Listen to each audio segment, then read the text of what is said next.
Sino na po ang nakapanood nito sa YouTube ni Ate Shashna? Ito lang naman ang sister for a day nila. Dapat nga silang tatlo lang yan pero may naka-epal na isa dyan yung naka-white. Hindi ako ah. Alam nyo ba, sobrang saya ko nung araw na yan. Kasi kung di dahil kay Ate Shashna, hindi kami magkakabati ni Elaine. Opo, bati na po kami ni Elaine. Kaya naman, Zylane is back.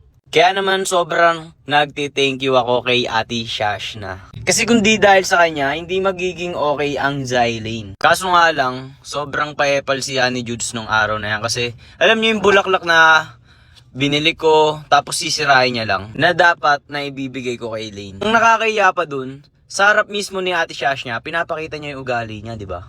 Tapos, muntikan niya pang buhusan ng tubig si Elaine. Buti na lang talaga nakita ni Ate Shashna. Naawa na nga sa kanya si Ate Shashna, tapos pinakita niya pa yung totoo niyang ugali. O di ba? Pinakita niya yung totoo niyang ugali. Ayun.